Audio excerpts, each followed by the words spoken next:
Developed by Slowclap in 2017, Absolver is a game where you customize a character known simply as a prospect, a battle monk learning to master martial arts centering around hand-to-hand combat, gauntlets, and of course, blades.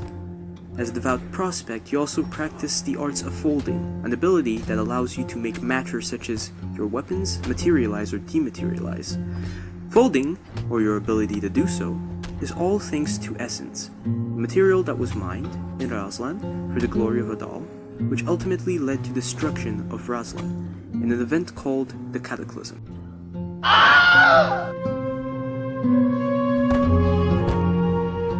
The prospects, the guides, even the absolvers, keepers of the peace in what little remains of Adal, center their focus on the being made of essence, who deems it worthy, those who would learn the abilities to fold.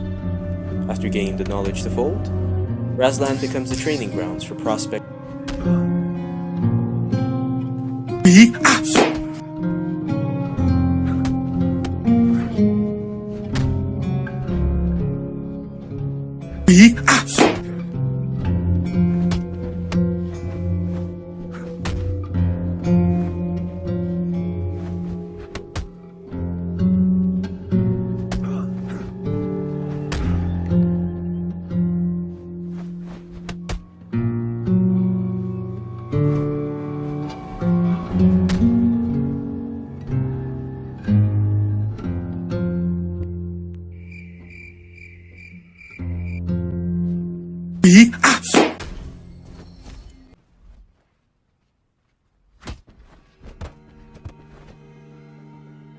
Now let's tackle combat.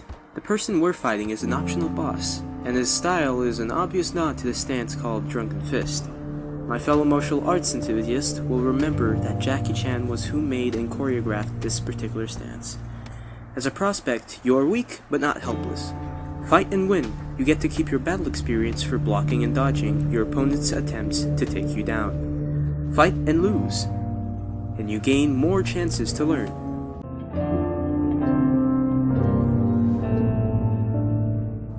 I am enamored with this type of progression system, one that wants you to adapt in your own way. Want to throttle the enemy with a haymaker? Great, find an NPC that comes up equipped with that attack, and keep blocking or dodging. You can join a school, or you can even 1v1 a bunch of different highly skilled folk and win. This method of progression, while tedious, is rewarding in the long run if you ever feel a certain enemy or boss is giving you trouble. You can always ask a few friends to come in and give them the old hood beatdown. But as you can see here, I have no friends. No, I'm just kidding. Yeah, I'm definitely kidding. No, I'm kidding. I just don't have any friends that play this game now, so although this game doesn't exactly spoil you with choices of how you wish to progress with the combat, you at least have a couple of options to choose between. The school option in particular is something that you'd have to relatively go into multiplayer sections to actually attempt. When you do that, you end up being able to join a school, gain a specific combat deck that cannot be edited. But in the end, it ends up giving you a already pre-made version of what you could achieve. You know, a functional deck, so to say. Yeah.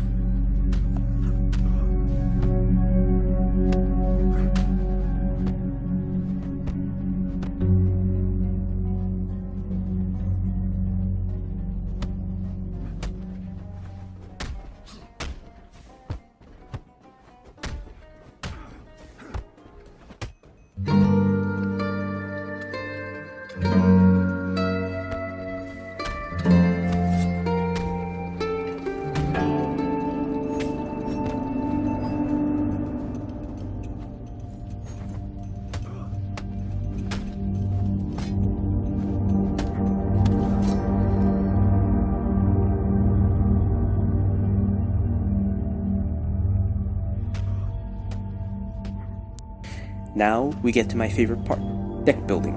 Congrats, you've been beating quite a few base NPCs and are getting your keister handed to you by bosses, chosen ones, or other places you face while online. Now you have level ups, and a couple of possible choices for attacks and combo chains. Decks will never be something that's static. The fluidity or the confusion you can give your opponents is all up to you. How complex your build is will all depend on you, or what school you decide to use, or how you decide to build everything. Look, it doesn't matter. It all depends on you, with some caveats. Combat decks are easy to understand. You can start off with a hook, which gives you a set amount of moves that can be chained with it. Start with a jab, an axe kick, or a falcon punch. You'll always be restricted to only a set amount of moves that you can chain afterwards. Keep practicing and revising what works, even if your practice target is an immortal passive NPC that will take all your punishment. Lore-wise, it makes sense that Razlan NPCs are the only ones that attack, since Razlan is your training grounds. The training grounds for the prospects after the cataclysm that the guides, I'll go into the story in another video. The entire world, though, the entire open world, in fact, is your oyster, and the NPCs your pearls. So do with it what you will. Beat the absolute crap out of them, and become an Absolver. That is all.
sun.